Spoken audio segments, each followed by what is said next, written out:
Hello, everyone. We are back on our live stream today. Raw, unedited, no special effects, just the raw truth. Here we go again. Another cabinet shuffle with the Liberal government in Canada, which leads to a new Minister of Immigration, of course, like the merry go round. We have a new minister every 1 to 2 years, like clockwork.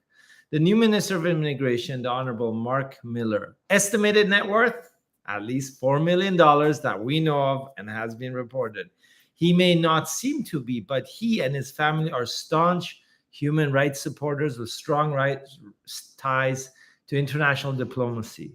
Just to give you an idea on his mantra from one of his previous speeches, he stated, "I'm laser focused on outcomes." Can we expect more from this new Minister of Immigration of Canada? Only time will tell. And today, we're going to do a deep dive into the minister's personal and professional background to understand how he will share the policies of IRCC and Canadian immigration going forward until the next cabinet shuffle or federal election. Quick introduction. Who am I? I'm Reza from England, Canada, licensed immigration practitioner, and our office specializes in helping businesses, people, and families move across borders. And is this what I do for a living? Of course not. I'm not an actual full-time YouTuber, but I work hands-on with our licensed team working on actual applications and communicating with immigration departments both overseas and inside the country on a daily basis on behalf of our clients and the clients of some of our B2B partners. Why are we posting this video? These are made for the purpose of sharing our hands-on immigration knowledge with our worldwide audience, including but not exclusive to existing clients, potential new applicants, and immigration consultants and agencies.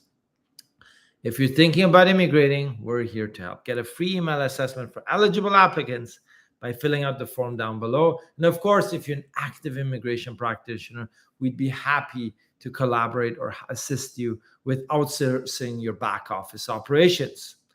Let's jump into it. We've officially had 15 ministers of immigrations since the position was recreated in 1994. It was actually originally created in 1950, but was replaced in 1966 with something completely different. This year, we're welcoming our 11th Liberal Minister of Immigration since 1994, having only had 4 Conservative Ministers of Immigration since 1994 when this position became formal. The previous Ministers of Immigration were in this position for less than 2 years, and the previous one before him, Marco Mendicino, only holding this position for 11 months. And so far, the longest-running Minister of Immigration being John McCallum, for close to 4 years, and Diane Finley of the Conservative Party back in the day for almost 5 years between 2018 and 2013. Seems to be a common trend, or 1 to 2 year position holding for most of these ministers so far.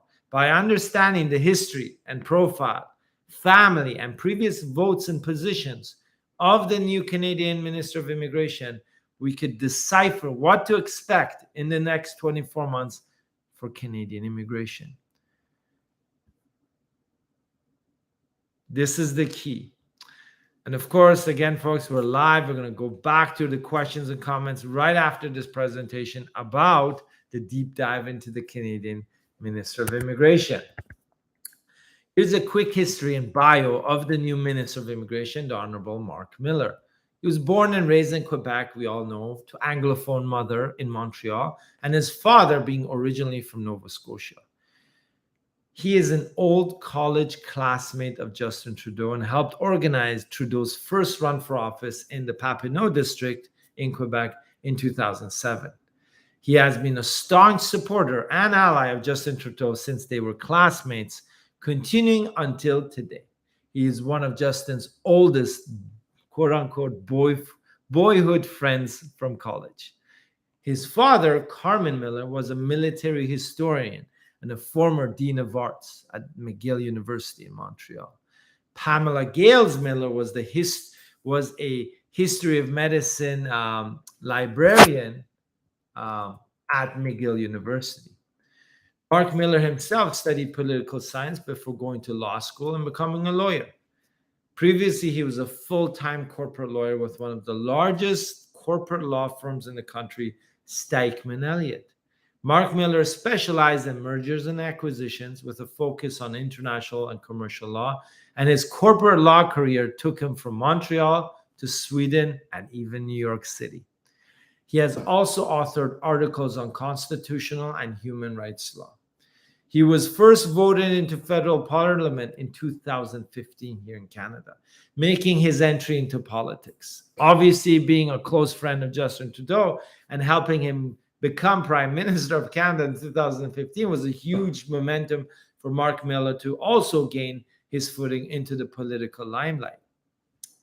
Interesting facts about his family history: Miller's great-grandmother, Mary Le Rossignol Dawson, attended McGill for 1 year, while her daughter, Isabel Dawson Gales, was one of McGill's first women law graduates. And interesting enough, was barred from practicing law in Quebec at that time, and she ended up working as a paralegal, which just shows you how Quebec was back in the day in the 1930s, I guess. Let's look at the spouse of Mark Miller. It's always good to know a little bit about the mother of the minister's children. As I'm sure you all agree with, it will affect the minister's perception and point of view in life. Let's find out more about Erin Sandberg Miller. Erin Sandberg Miller, a former Swedish diplomat who met Mark while both studying at the Université de Montréal. She began her career as the second secretary to the Embassy of Sweden in Bogota, Colombia, and continued to have roles in the permanent mission of Sweden to the United Nations in New York, and eventually became the deputy ambassador of the Embassy of Sweden between 2009 and 2010. She authored the book, or the report, let's say, the proceedings of the 116th annual meeting regarding the use of targeted sanctions in the fight against international terrorism. And then, what about human rights? That's the title of that book. She is currently an independent consultant and deputy director of Women, Peace, and Security at Global Affairs Canada, and also runs her own podcast called Everyday Reconciliation since 2021, aligning with her husband's role as the Minister of Crown Indigenous Relations and as Minister of the Indigenous Services. The minister and his family live in a private house in Westmount, Montreal. If you don't know where that is one of the most prestigious Anglophone neighborhoods in all of Quebec. Let's look at his political positions and memberships. In January 28th, 2017, as his first position after being elected member of parliament, Miller was appointed as parliamentary secretary to the Minister of Infrastructure and Communities. Right after, in 2018, he was moved to be the parliamentary secretary to the Minister of Crown Indigenous Relations. And of course, October 26, 2021, Miller became the Minister of Crown Indigenous Relations. During his time in federal parliament, he has been a member of the following associations and groups, which kind of gives you an idea about his knowledge and background. Canada-France Interparliamentary Association. Well, he's from Quebec and he is fully bilingual. Canada-Israel Interparliamentary Association. Canadian NATO Parliamentary Association. Canadian Branch of Commonwealth Parliamentary Association. Canadian Group of Interparliamentary Union.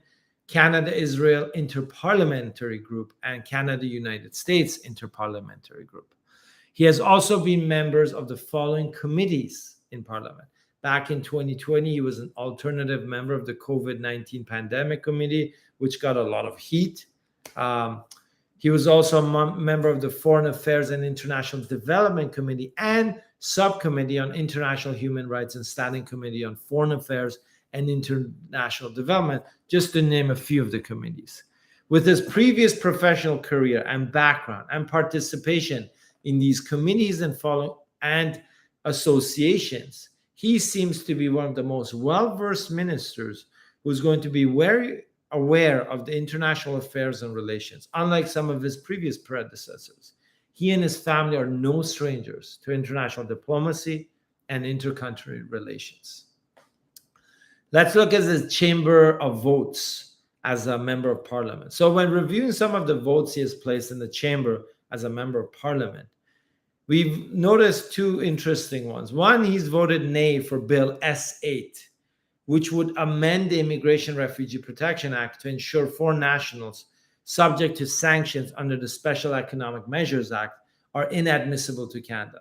These amendments would allow the Canada Border Service Agency, the CBSA, at the border when you enter Canada, to deny entry to and remove individuals subjected to sanctions, and would allow Immigration, Refugees and Citizenship Canada, IRCC officials to deny temporary resident, permanent resident visas overseas, and to refuse various types of immigration applications made inside Canada. This reinforces his stance as a liberal and also his spouse's position as a human rights supporter when she was working back in the day in the United Nations and published a book regarding human rights factors when implementing sanctions on countries involved in international terrorism.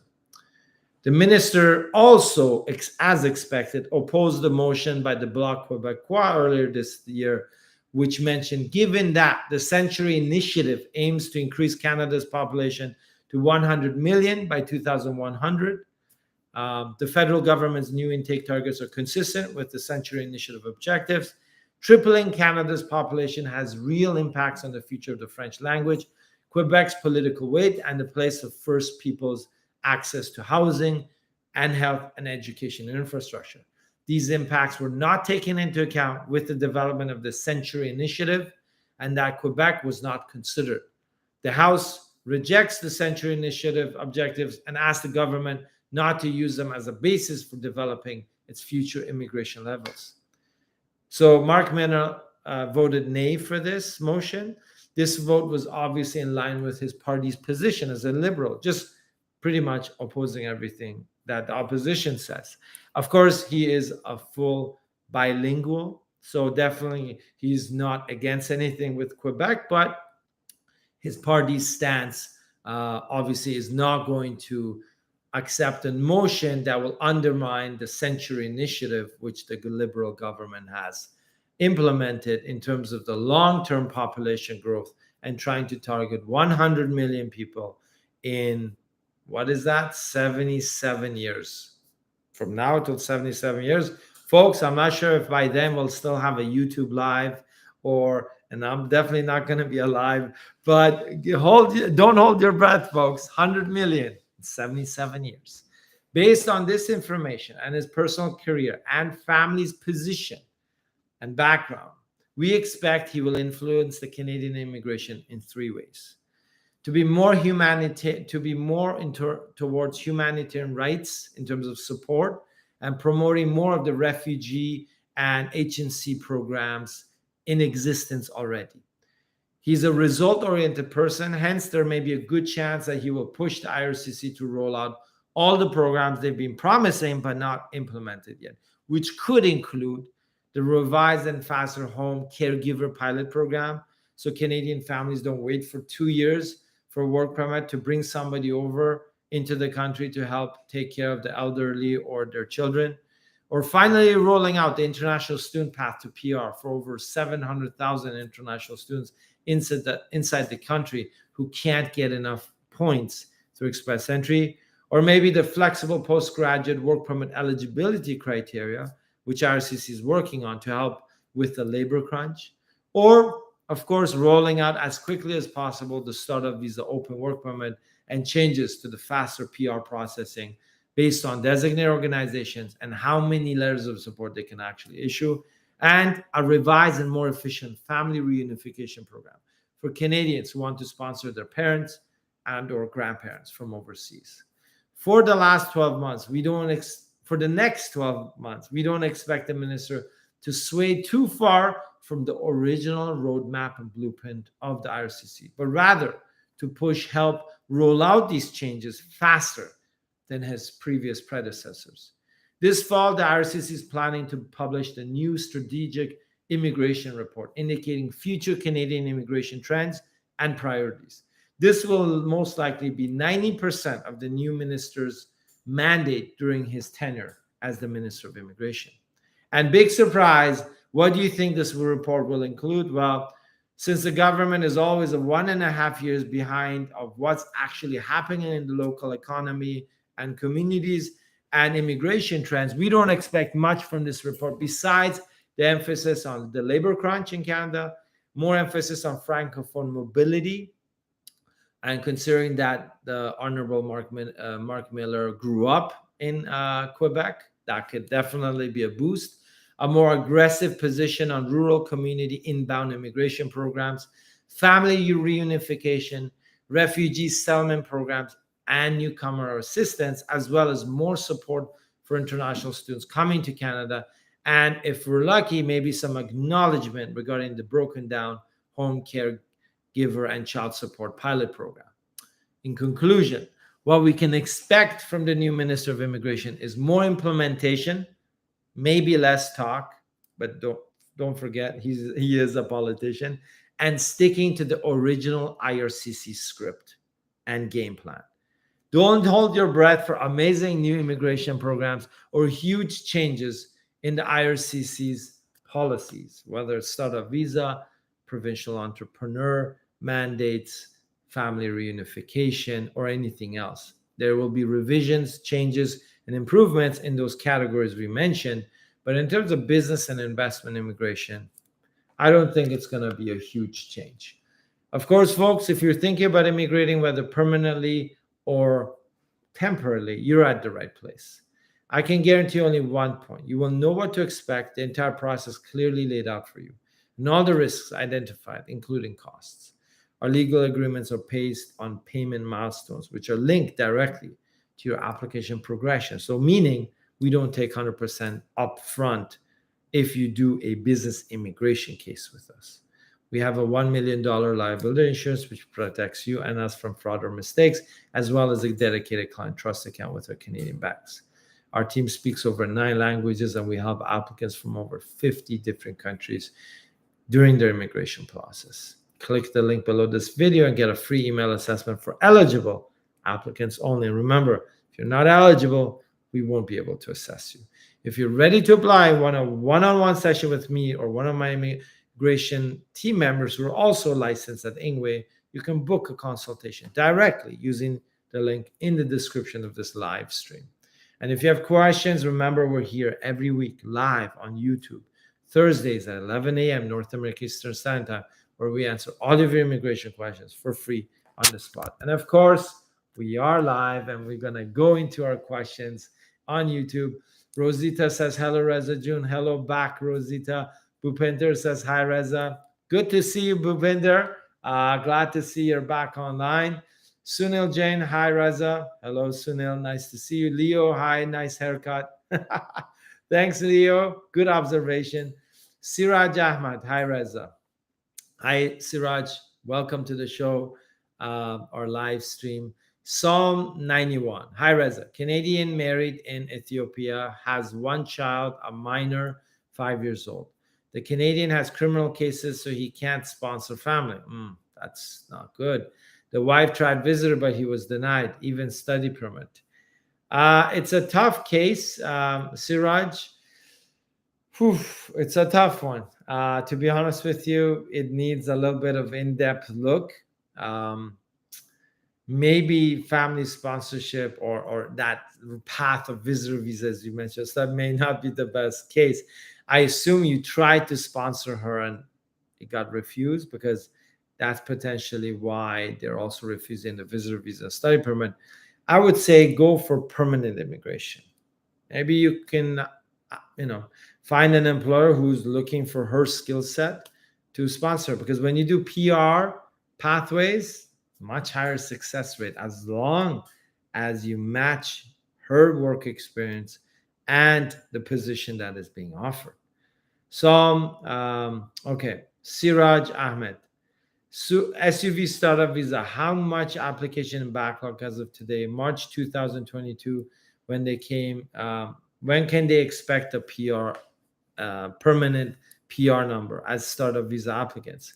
So right now, We received our latest startup visa permanent PR file number for our clients who submitted their file in November 2021. So based on that, probably towards the end of this year, Siraj, you can expect a permanent file number potentially for March 2022. Some 2022s already have it, but some are receiving it this year. So let's say second half. Psalm 91, can't find employer. What is the best option? That is the best option, Psalm 91. I'm applying for the citizenship of the child. Issue now is for the mother. After the child becomes a citizen, potentially, you could try a visitor visa for the mother to be with the child, but the issue is they'll be like, well, she's not going to leave, right? It requires a deeper dive, Psalm 91, regarding your criminality. Is there any chance of rehabilitation? What kind of criminality it was? And I suggest not to post anything here in the public forum because that's a little bit of private matter. And I suggest you seek legal advice, not necessarily with me, but somebody who specializes in that field, because it sounds like a challenge and you say, there's nobody who would be willing to or needing to hire your wife. So that would have been probably the best way, to be really honest with you. And then worst case, just go buy a business to sponsor your wife. Man, use your creativity. But if you can't, that's fine. I would say you'd have to do a deep dive. Definitely not here in the public forum. Bhupinder, do you have any plan to visit India? Bhupinder, Unfortunately, no. We're looking at some events, immigration events in India for 2023 and 2024. This year, I have events planned overseas, but unfortunately, India is not one of them. But I definitely want to come. But I want to pick the right event, Bhupinder. The right event where, whether it's B2B, we do a lot of B2B business, obviously. So definitely on the schedule for 2024, hopefully. Siraj Ahmed, thank you, Reza. God, good feedback. Appreciate your support and help. No problem, Siraj. Always here to help and support. And of course, folks, we are here to help you out. If there's a general question or guidance regarding immigration, you can post it here. And if you're watching this later on after this live, you're like, who's this guy talking to? What is all this about? It's a live stream. No special effects.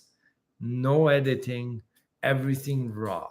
And of course, we go into the comments and questions section of the chat in the YouTube live and answer everyone's comments and kind of engage with the audience, because that's what we are. We're here 1 hour for the whole week on Thursdays. Okay. So if you email me later on, be like, Reza, can you help me do this, do that? Well, you're probably not going to get a response because I'll be working on actual client applications. But Thursdays, 11 a.m. Eastern time, which is local time, Toronto, New York, Montreal, Miami, Kingston, Ottawa, Montreal. Just to give you a few examples, we are here every week. Bhupinder, buying a small business will help lead WP or PR. Well, it depends where the business is, Bhupinder. You could buy a business in the Atlantic, could be a designated employer, or you could make it that designated employer. You could buy a business in the rural northern programs, and they would have access to that PR program. And in certain provinces, it's allowed to use the PNPs if you have a minority share, but not Manitoba. So typically, you can do a work permit, but depending if you have an express entry, you could do a PR supported LMIA. If you're in one of those provincial or rural programs or Atlantic immigration and your business is designated, of course, you could sponsor to come in as a permanent PR. So it really depends. Siraj Ahmed, any update on SUV backlog? Siraj, they're trying to process the application. So that's the latest update we have. I think it's too early to know if there's been significant progress. I think in the first 3 months of next year, like let's say by end of March, we will know if they've actually been able to reduce the backlog. But right now, there's not enough data points to allow us to understand that. To give an exact figure to you, Siraj. Lenny Nair, hey Reza, when do you think the new startup visa announcements are expected to be implemented? Lenny, I think it'll be rolled out. It's just an estimate. Obviously it's not like I just had a call with the minister and he told me something. No, this is just based on previous experience with IRCC and educated assumptions here. We expect the open work permit to be rolled out early, so in the fall. We expect a limitation of letters of support for our designated organizations to be rolled out early 2024, and the fast track processing either end of this year or early next year for designated organizations which do a financial commitment or are part of the Canada Tech Network. Angel, how are you? Nice to see you. Good to see you. Good to see you, Angel. Nice to see you for sure. Okay, folks, I know this is like the rudest thing to do during a live stream. I have to put my laptop into the power, plug it into the power adapter because I'm going to lose power. So I do apologize. 10 seconds. 10. You can start counting. I'll be back.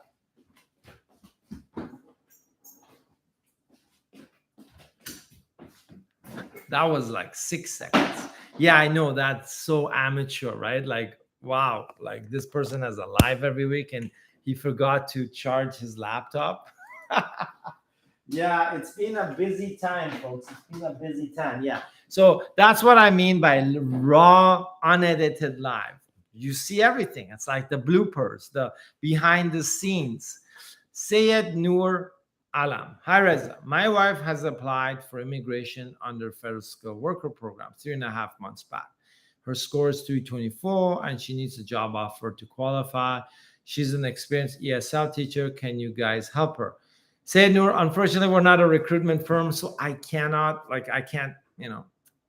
recruit or, find a job for your wife, but they are in demand. I know in the Atlantic it's been in demand. I know in the rural parts, northern rural parts, they are in demand. So just FYI. Psalm and Diamond, message retracted. Okay. Lots of retracted messages, Diamond. But I really like to know, read your comment, Diamond. Said Nur Alam. Hi, Reza. My wife has applied for immigration under the first. Okay. Yeah, we did that. Psalm 91. Can a person reapply for PR if it was refused 2 years ago due to unable to submit requirements for kids? He's a UK national now back in Canada under IEC, which will expire in September 20th this year. Yes, it's possible. There's no restriction of reapplying for PR if you were not considered to be misrepresenting. So as long as there's no ban because of some misrepresentation previously in another application of any kind, you can, yes, apply. You just have to consider the factors of why the previous application was refused and would that affect the new one? Can you overcome all those refusal reasons? And of course, there's no restriction as long as there was not a ban on because of misrepresentation. Psalm 91, yeah, thanks. M. Jacob, hi Reza. Hey, M. Jacob, nice to see you. Siraj Ahmad, thanks a lot. God bless you. No one supporting on YouTube the way you are supporting the whole world. I hope so, Siraj. We're here to give our feedback, to learn from the audience as well, right? It's a community of exchange. I wish all the YouTubers on immigration would join forces and do like a joint live. That would be cool. So if anyone here watches other channels and they're pretty good at what they do, we should do a joint YouTube session where we do like, I don't know, it could be once a year, right? And everyone gives their insight into, things on immigration related matters, backlogs, refusals, approvals, best practices. It would be cool. Obviously, it may never happen, but I love collaboration. So if you are a YouTuber, let me know. Love to collaborate. Psalm 91 happens. Yeah, of course, Psalm 91. Bloopers happen, right? And of course, I'm always running out of batteries, whether it's my mobile, my laptop, or whatnot. Definitely should not buy an electric car, right? Because I'll be in the middle of the road. and visiting the rural regions of Canada because their immigration programs are great. And then suddenly I ran out of batteries. My God. Okay, Ali Salim, hi Reza. What are the new changes in SUV program? Ali, we've actually, I think we've announced, we released a video before. I think we had to take it down for some reason, where we announced all the changes. So these changes are planned to be implemented, Ali. There haven't been. One is open work permits of 3 years for all non-essential and essential members, not rolled out yet. Limiting the letter of support of some designated organizations in 2024, not rolled out yet. Faster PR processing, higher quotas. Again, these changes are being implemented soon. Diamond, hello. Can you immigrate directly by flight or drive across from USA to Canada on a spousal PR visa if you're currently overstayed in USA? If you were approved, Diamond, for your PR and you're planning to come in, yes. I don't know about US immigration. All I know is that in a spousal, it is possible to overcome. But keep in mind that everything has to be declared legally. It has to be transparent. Don't hold back anything. And if you are approved and you have a confirmation of PR with entry to Canada, that's fine. Just make sure you declare everything transparently if anyone asks you or if there's an application. Again, more details would have to be required to give you proper advice. Psalm 91, no longer working with the previous employer though. Can he still use the old requirements he presented 2 years ago? So you said, Psalm, he applied, I don't know what program he applied for, but it doesn't matter. If he has a new employer, new stream, if it's rural, AIP, PNP, whatever it is, if it's an LMIA that's boosting his express entry profile, as long as he meets the requirements of the program, he's got everything sorted out, then he can apply. It doesn't have to be the same old employer. But again, not knowing what happened in the previous applicant, make sure you go through everything in detail before you reapply. Siraj, haha, nice one. Yeah. JTRCF Channel Dubai, Canada. I like that name, by the way. Hello, Reza. Hello back, JTRCF. Wonder what that stands for. Psalm 91. Also, just to confirm, he can apply for PR outside Canada. Is that right? Psalm 91. If the program allows for the applicant to apply from outside, yes. If he meets the eligibility, yes. Right? So it's not about being eligible to apply for PR. It's about his case, right? Your client's case, maybe your friend or client from the UK. Look at what the refusal reasons were before. Look at how will that affect the new PR application. Is he eligible for this program? Do you meet all the requirements? Because the officer will see the previous refusal, and you know what they say with IRCC, or at least what I say: you are guilty till proven innocent, and that is the court of IRCC. And no joke, folks. That's the truth. And the raw truth. So help me, the Minister of Immigration. Okay. Diamond says, oh yes, full declaration. Thank you. No problem, Diamond. Just be careful, because I don't know about your case. I'm just saying that you already have a confirmation of PR. Yes, you can come over. If they ask you anything, you got to put full disclosure. Lenin Air, another question. Student on study permit. Parents here on a work permit. Will be renewing passport. Is there a need to update the new passport on current study permit with IRCC? Technically, you can. I don't think they'll actually look at it. But in the next application for a renewal, if you have a renewal under process, yes, 100%.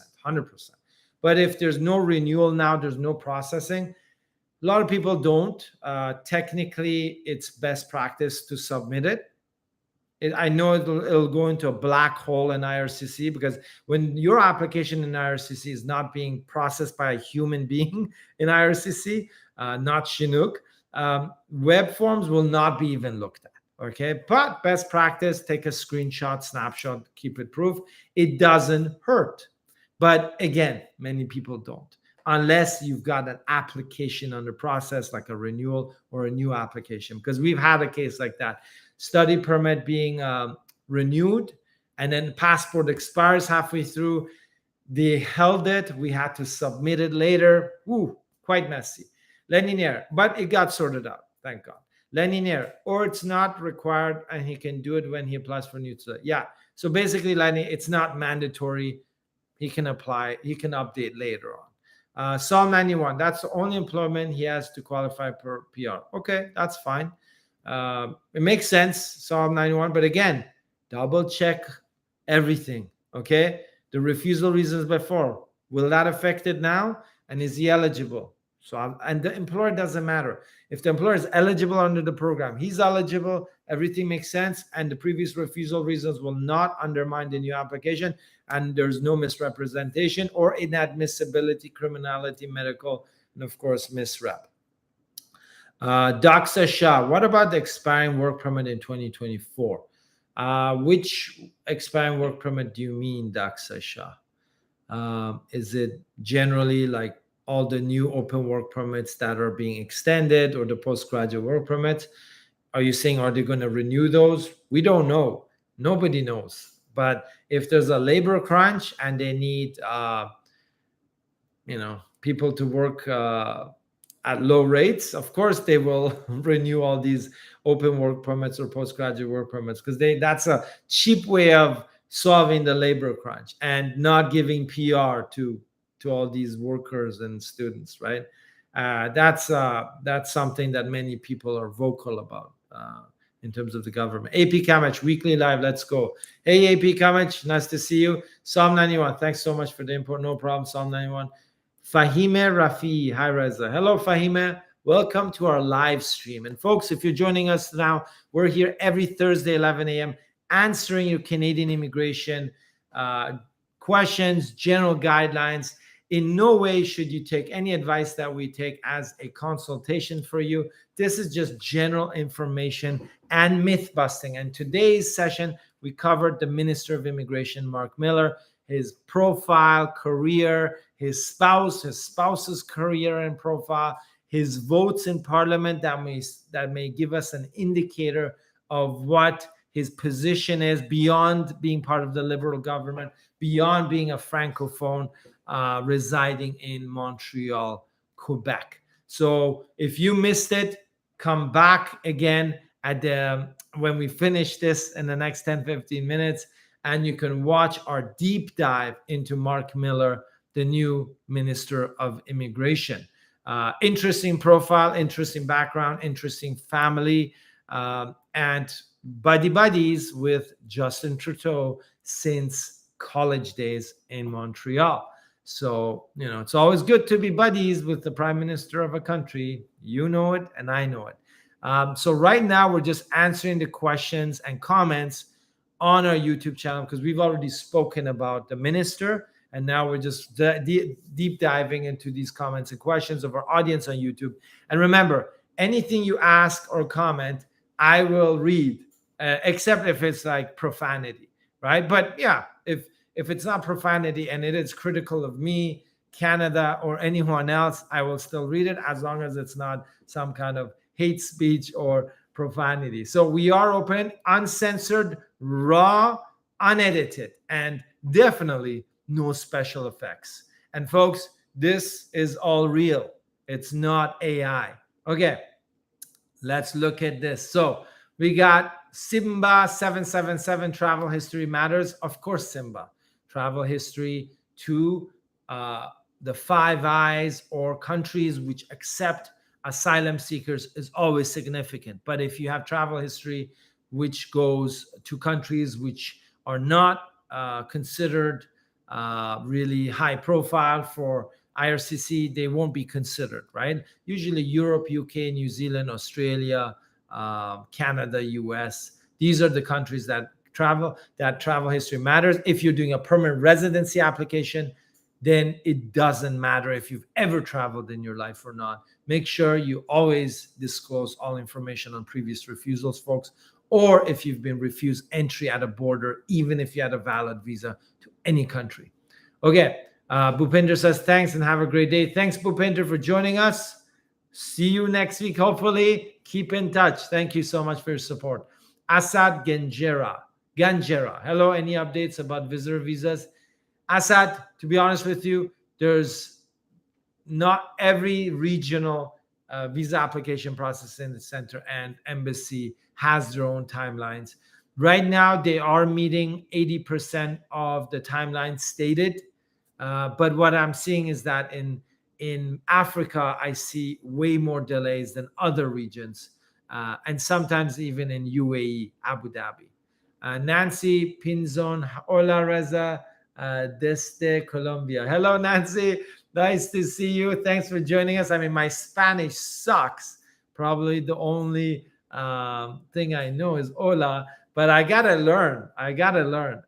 And now that the minister's wife, the new minister of immigration's wife, used to work at the Swedish embassy in Colombia, means we gotta all get up and increase our knowledge about the Latin American culture, the language, and so forth. Anas Shahata, assalamu alaikum. Salam alaikum wassalam, Mr. Anas Shahata.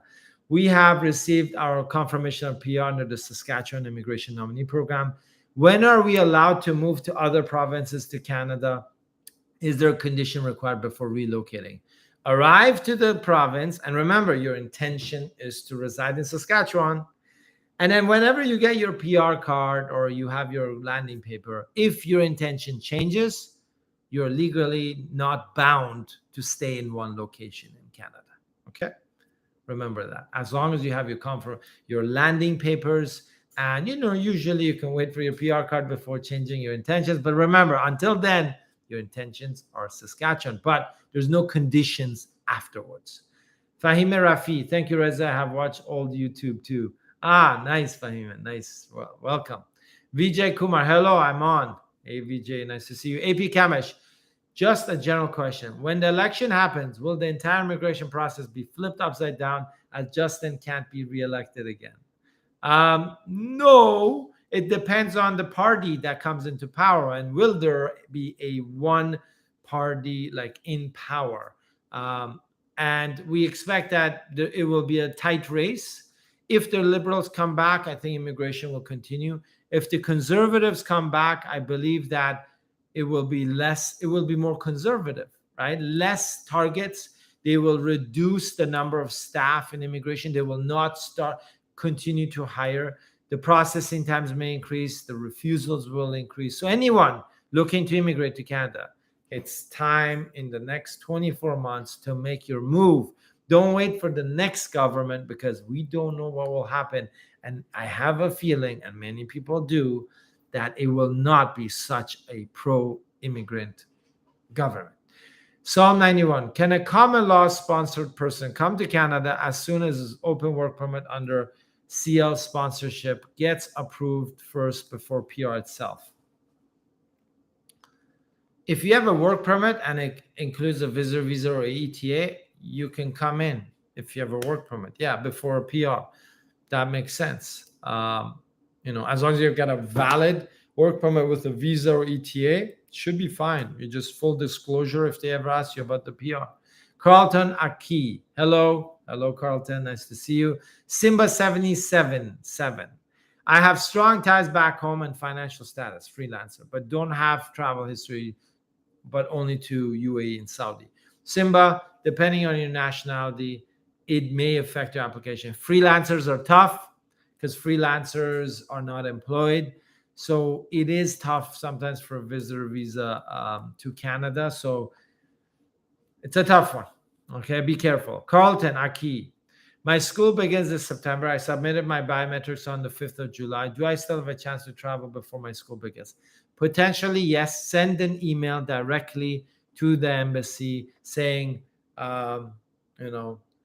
school starting, study permit pending, urgent, something like that. Usually, the subject line makes a huge difference when the embassy receives these emails. Leninaire, question in part because of limit. If a person is currently on a closed work permit, now offering a new job because the work permit is now open, now offer a new job, okay. Or can we continue to work with current contract and just inform them of new permit? Okay, support. Okay.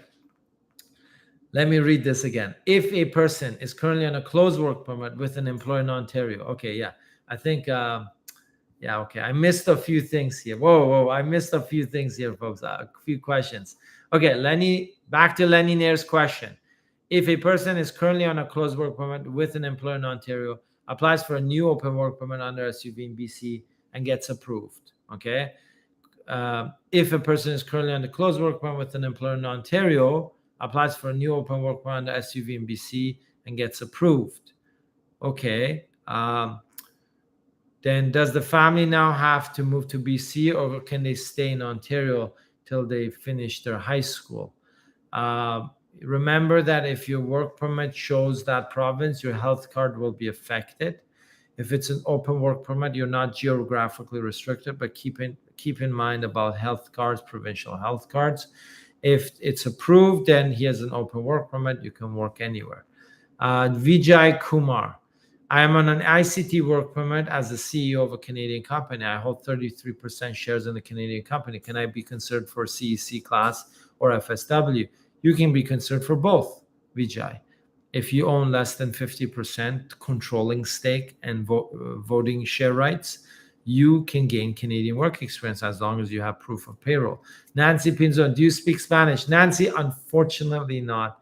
I wish I did. I wish I studied more in college and university and school. I was lazy.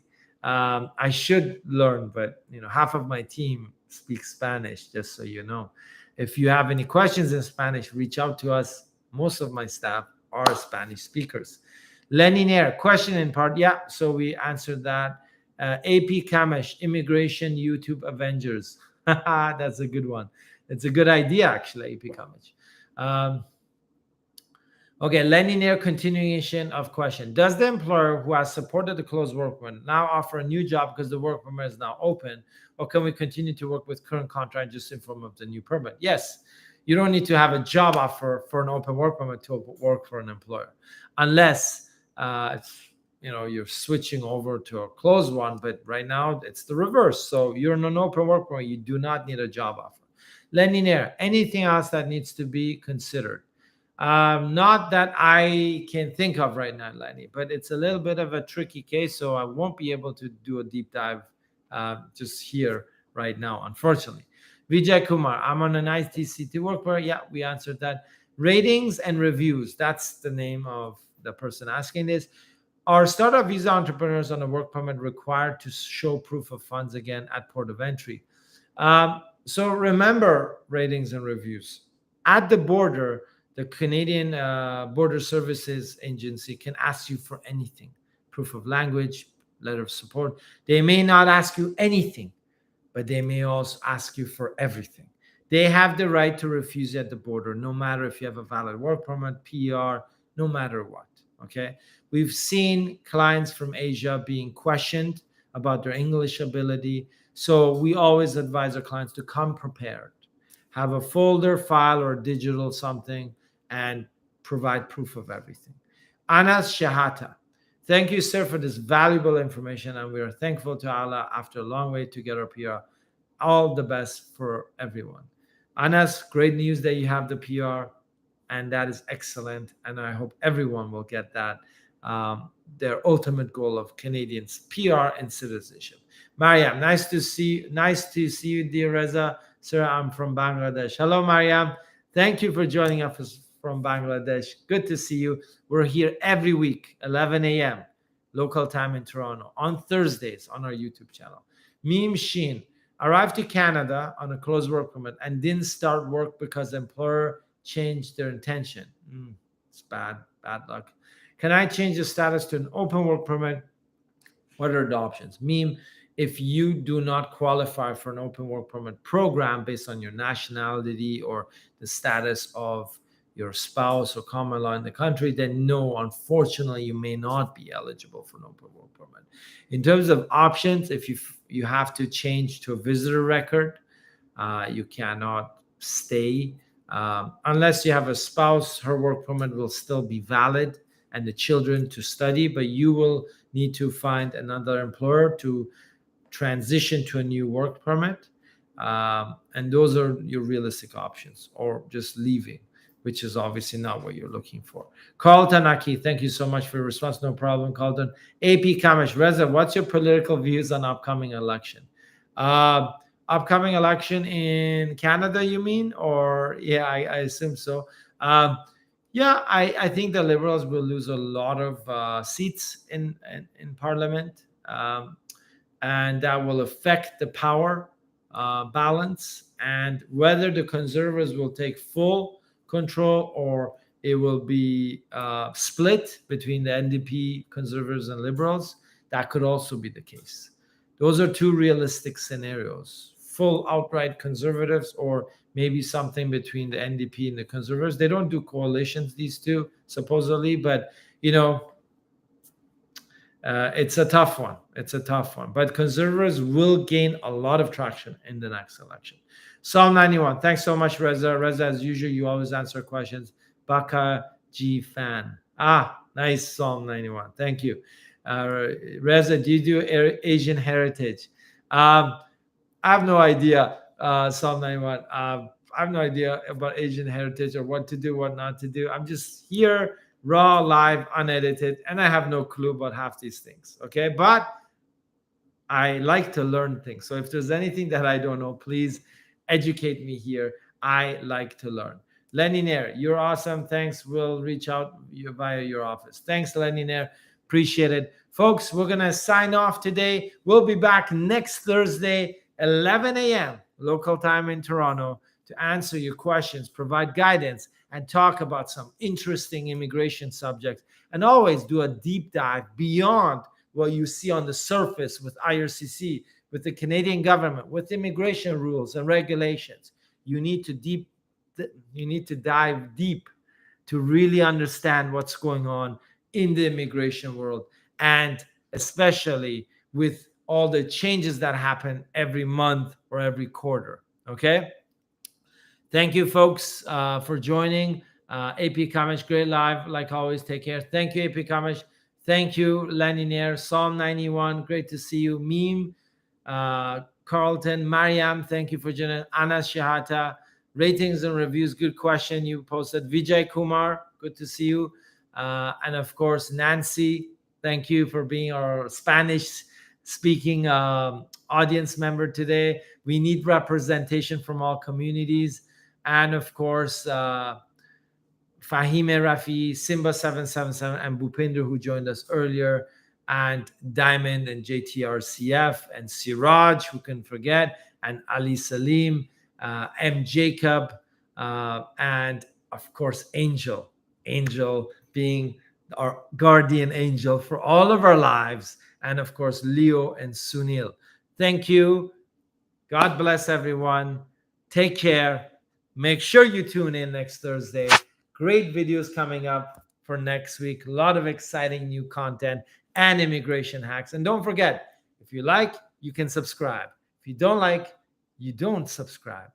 Right? Just like a PR. You get your PR, you move anywhere in Canada. You are not restricted. Same with our YouTube channel. You can subscribe or you can not subscribe. Okay? Take care. See everyone next week, Thursday, live, 11 a.m. Eastern Time.